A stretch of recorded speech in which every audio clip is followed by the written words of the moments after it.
Hello and welcome everyone to VV education services. आज हम लोग अकाउंटिंग इक्वेशन को आगे बढ़ाते हुए क्वेश्चन सॉल्व करेंगे। यहाँ पर प्रीवियस वीडियो में मैंने आपको अकाउंटिंग इक्वेशन के बेसिक्स बताए थे।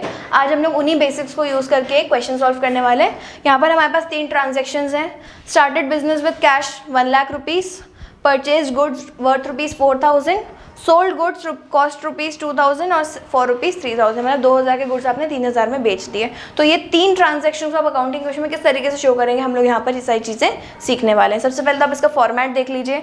यहाँ पर आपको लिखना है सारे ट्रांजेक्शन्स, देन आपकी इक्वेशन आपको ऊपर लिखनी है asset is equal to capital plus liabilities, ठीक है। और एसेट के बाद आपको एक और गैप छोड़ना है जिसमें हम हेडिंग्स डालेंगे। अभी हम लोग धीरे धीरे क्वेश्चन करेंगे, आप लोग को इजीली समझ में आ जाएगा। तो देखिए first transaction, started business with cash rupees 1 lakh. जब आप बिजनेस चालू करते हो और कैश बिजनेस में डालते हो तो सबसे पहले तो आपका एक कैश बढ़ेगा बिजनेस में। Cash is in the category of asset, तो आप एसेट साइड पर एक हेडिंग लिखोगे कैश, जिसमें आप क्या करोगे प्लस 1 लाख रुपीज़। तो आपने कैश के कॉलम में 1 लाख रुपीज़ ऐड कर दिए यहाँ पर।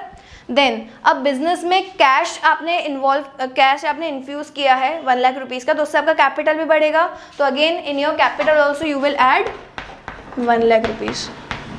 इससे आपकी लाइबिलिटी में कोई चेंज नहीं आया। अगेन आप यहाँ पे देख सकते हैं और LHS, ठीक है, left hand side and your right hand side are equal, 1 lakh each, ठीक है। नेक्स्ट आपने गुड्स खरीदे हैं 4000 रुपये के। अब जब गुड्स खरीदे आपने तो जाहिर सी बात है आपने कैश पे किया होगा, तो कैश में से आप माइनस करेंगे 4000 rupees.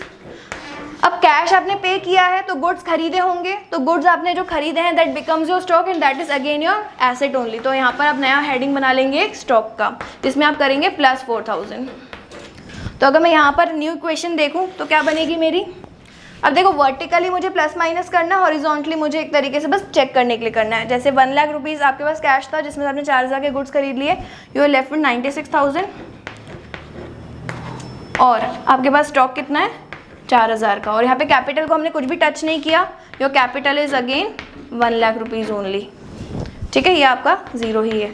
Again 96 plus 4000 is 1 lakh only और LHS and RHS are equal. The third transaction is sold goods 2000 for 3000, 2000 के गुड्स आपने 3000 में बेचे। तो यहाँ पर इस ट्रांजेक्शन थोड़ा ध्यान से देखेंगे। आपने जो गुड्स सेल किए हैं that is only for rupees 2000, तो आप स्टॉक में से कितना माइनस करेंगे 2000। लेकिन आपने जब ये 2000 रुपये के गुड्स सेल कर तो आपको अमाउंट कितना मिला 3000 का, तो कैश में आप कितना ऐड करेंगे 3000। अब यहाँ पर इक्वेशन तो बैलेंस होगी नहीं क्योंकि मैंने प्लस करा है 3000, माइनस करा है 2000, 1000 का गैप आ रहा है। अभी जो प्रॉफिट है मेरा 1000 का, तो यहाँ से हमने एक नई बात सीखी। अभी हम लोग नई बात एक सीखने वाले हैं। यहाँ पर मेरे बिजनेस में किसी भी तरीके का प्रॉफिट होता है, लॉस होता है, इनकम होता है, एक्सपेंस होता है, वो सारी चीज़ें मैं कैपिटल में प्लस माइनस करती हूँ। लॉसेज और एक्सपेंसेस कैपिटल में से माइनस, इनकम और गेन कैपिटल में ऐड। तो again this is your profit, तो it will be added in your capital. Again हम लोग न्यू इक्वेशन देख लेते हैं। यहाँ पर 96 प्लस 3 इज 99,000।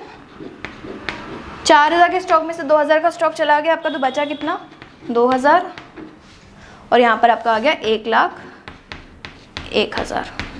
तो अगेन यहाँ पर आपका 99 प्लस 2 1,01,000, यहाँ पे भी 1,01,000 प्लस 0। तो again your LHS and RHS are balance. This is all about accounting equation. I hope आपको क्वेश्चन समझ में आया हो। Thank you for watching the video.